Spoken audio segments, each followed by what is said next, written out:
for grabs. The carry, the Valentina, so many options here, and because of this blue being banned, Team Hack, they're gonna have the first to choose, but the Wan is their priority.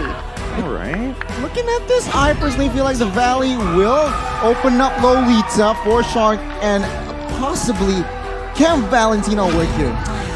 Oh, the Eve! We forgot about the Eve. Look, I was gonna say, would the Valentina work here? I was like, we don't really see too much of it just yet, and you don't really want to draft around it. It's something that Malaysians are very comfortable with, and especially with the Valley, I think they're gonna stick to their own game plan regardless, right? But now, looking at two really powerful ults here, the Eve and as well as the Lolita, we saw previously in Echo's matchup, when you have something like Valentina, you don't necessarily have to take, the Yuzong ult to get access to multiple abilities. A Numenon Blast could really set the pace of the game. Here you go. Guess now with the Eve and Lolita, just like you said, it's a very heavy ult, but then again, they need level 4. So I guess they will wait it out perhaps after first hurdle. Before first hurdle, they need to manipulate the wave so they can get level 4. But Team Hack, after some time, they have responded with a Kadita pick and as well as Dairo's pick. Now, I personally like the Kadita. Why? It just adds more spice and crowd control. I mean, it's a two-way sword, right? It's a double-edged sword. We've seen the Kadita do wonders, but on the other side, it has failed if you can't be able to get that early game snowball. But with now the Akai being picked up for the Valley, it still sets precedent that they may have an upper hand when it comes down to those neutral objective takes. Now we are entering the second phase of the ban and picks. The Cho is going to be eliminated. Now, Team Hack, what do you think they're going to be banning next? Look, if I had to judge the trios that we are seeing on board right now, and we have to compare the jungler specifically, I would say the Valley definitely has a significant advantage because I'm expecting Dairoth to go into that jungle. Yes, it is flexible, it can go into the EXP lane, and that's something that Team Hawk really needs to think about because Boba Zane has been performing relatively well. We haven't seen enough of him yet to boost up his stats, but expect his average KDA to change. I personally agree with you. I mean, Akai itself is just a good hero, prominent hero to securing that neutral objective, and in the hands of Zane, it's just so efficient yet so effective. And now Hawk, they are looking to limit the option for their marksmen. I expect them to ban out the carry last, but the Valley, their game plan is also straightforward. They want to limit crowd control because remember that Kadita is already there, so they do not want to add more. With the Cho, with the Franco, they banned it out, and yeah, as expected, carry banned out. You're right. I didn't realize that the carry was survived up until this second phase. I would have thought that someone would have taken it in that first phase, and I'm excited to see what that next pick was from the side of the Valley to see exactly how they're starting to round things up. But it is a Grok, and this Grok is also flex potential.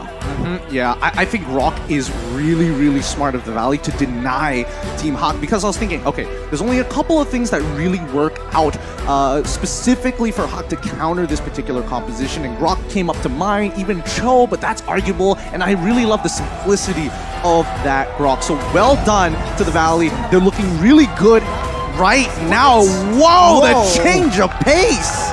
Both teams, they're sticking to what they know best, right? With the Hilda being picked up, denying that as well away from the Valley. This is interesting, right? So who is going to be able to pressure that lane in that jungle, realizing that the Valley still has one more pick up, and it should be the gold lane. It sounds like the Iritel. So they're trying to counter the Wan in that lane, and they also have the Lolita to counter the Wan as well. Very clear that the side of the Valley, they want to go front to back, right? I mean, that Grok, it doesn't have to build tank. Remember, we saw a lot of high-end drives Grok, so with Lolita and as well as Akai, who will definitely build tank, my guess is that Grok will build high damage. I don't know. This game is stressing me out, man. I feel my voice just lock up in my throat. Both teams are phenomenal at what they do. They are champions for a reason, but only one of them gets to go to the upper bracket. And we'll see who it is going to be. Ladies and gentlemen, are you Team The Valley or are you Team Hack? Put your predictions in the comments section as we are moments away of getting into the land of Dawn. Bagani, predictions before we get in.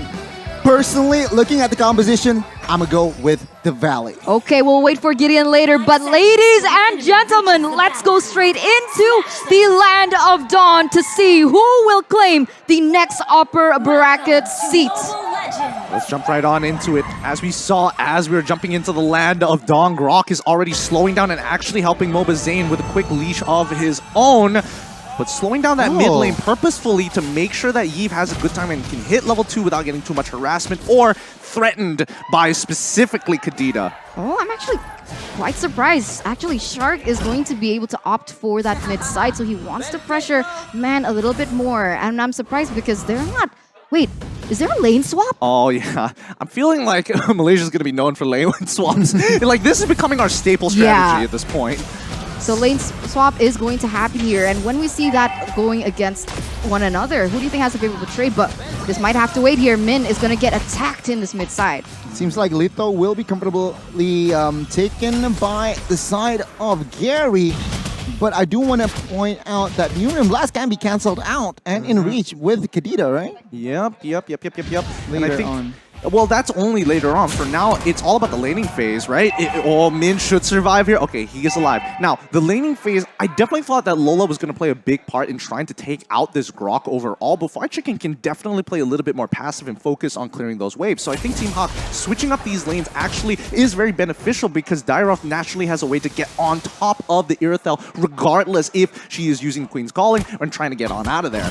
You can kind of see that happening. I mean, look at the way that they're positioning there in that bottom side. Irithel forced to really stick with the turret, love the turret a little bit more because Dairoth is just a huge nuance in that early game because of that base damage that he has. Yeah, that's not all. This upcoming turtle is going to be quite the battle. I'm not sure if Team Hawk is going to look to contest it or whether or not they look to punish bottom side. Let's see though, Moba Zane and Min, every member from the side of the Valley except for the goal leader is in the vicinity. Min trying to pressure Man, finds the Petrify and finds the first blood. Pride will go down. Gary will not be able to steal that one. Zane finds Min, pulls him back towards the backside, but not enough damage to take him down just yet. Really? Yeah. It just really nicely played overall. I mean, Team Hawk understanding, and especially Gary understanding that he just has to try and contest it. Wait, Min, is he dead here? Yeah, no sprints. I guess he will not be able to escape as Zane will collect the kill, but bot side. Woo.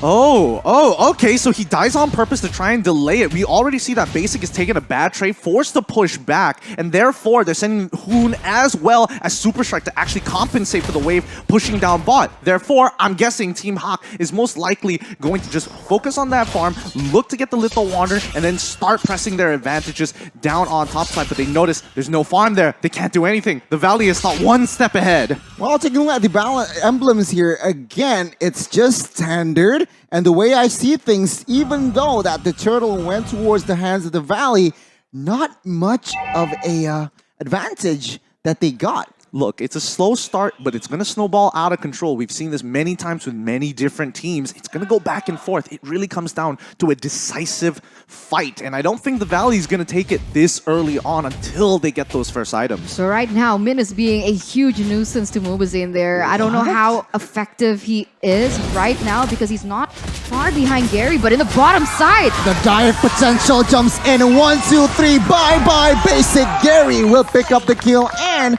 on top of that, he will get extra goal. But now, the re-engage from the Valley, they should not commit to this. I'll take a look at this 3v1. Super Shark will go down next. The Valley, they really need to be careful on this one. Yeah, they cannot disrespect the Dairoth, and especially with the armor shred, it makes it so easy for someone like Ling to quickly cut down someone as tanky as Super Shark, who naturally has the base health as well as armor to protect himself. Top side, everything. Fried Chicken, 1 HP. He gets almost gets taken down, but now Turtle Fight Gary gets low. He will be forced out of that vicinity. We'll see, can he make the steal? Zane, Shark is already on that turtle. 2,000, but he will not make it as Zane will find the second turtle.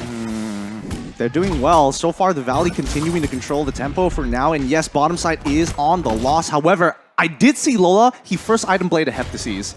What a mad lad. He really wants to kill Basic here. So now the Valley is trying to unlock him from that bottom side, maybe find some gold elsewhere on the map. No, still sticking to bottom side. Seems like Panda is farming relatively well. Lola sends a danger shark with the stun. Hoon as well. Here combination comes in. Real revelation, but take a look at the damage shark. Low HP, he will not fall, and it will be Lola.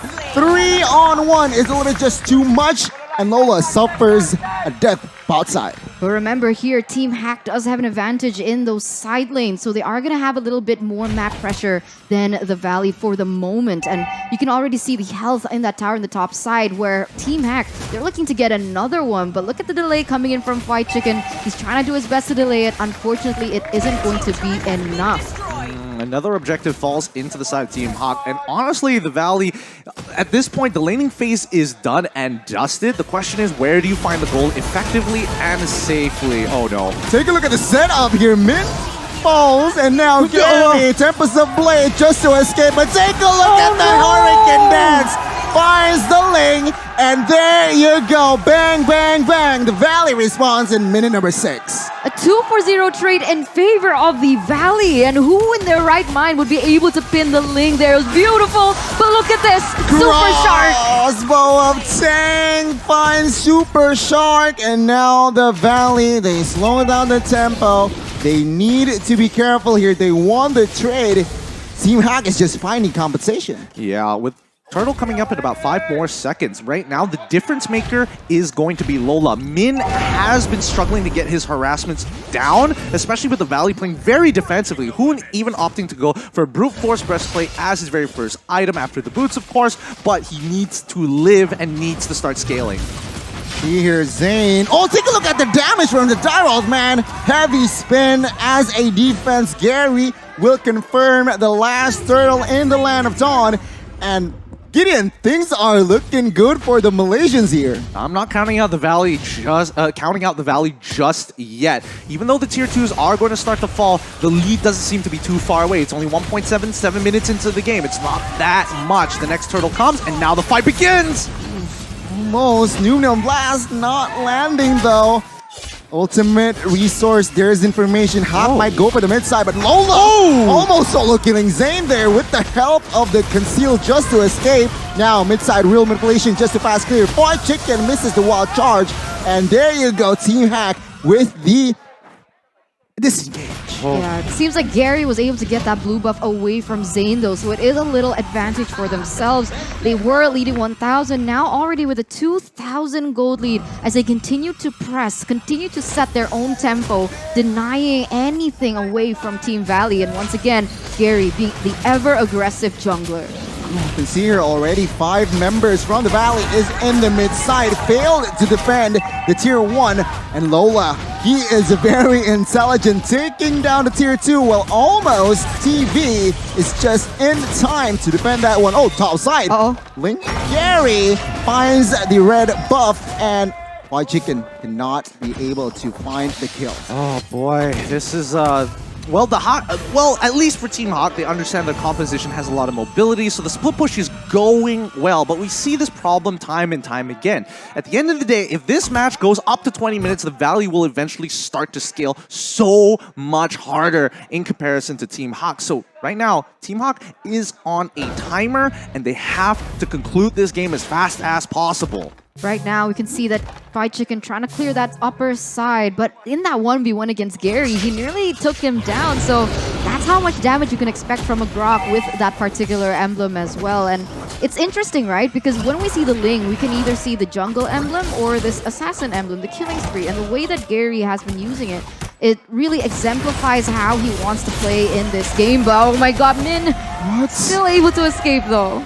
A lot of resources were put out, and he still survived. But take a look, Lola already jumps in towards Zane just to zone in out. 10,000 in the HP Lord. Zane with the conceal will not be able on time, but Nunum last catches too, and now the fight begins. One by one, bodies falling, basics down, and now Team Hawk, they want war.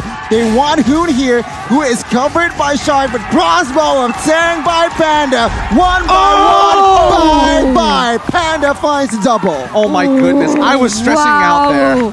I don't know about you, Eternal, but when you see a situation like that, you got what you want. You had your objective. You didn't have to fight, and yet they did. They did, and they got the way a better advantage as well. So props to Team Hack for that calculation. As you can see, the Lord is already marching down in that top side. We have 3 members, 4, 5 now up in the air, going to try and defend this. But I gotta say, the Valley, they have really good high ground, aside from Panda, obviously from Team Hack. Yeah, right now, Who needs to be very, very picky about when he uses that ult, right? His ult is the difference maker here, but here we go. Inhibitor in trouble.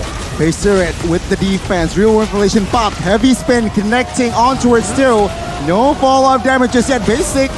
He wants to jump in. He needs to be careful as all of the minions is entering the base. But TV, well done. They managed to defend all 3 base turrets. Beautiful defense. Beautiful defense. Mobazane looking to push as many people away as possible. Fly Chicken even dropping down the Guardian's Baron to ensure no engages are going to happen. And Hoon quickly dropping the real world manipulation to help clear that wave and pose as a threat. Oh, man.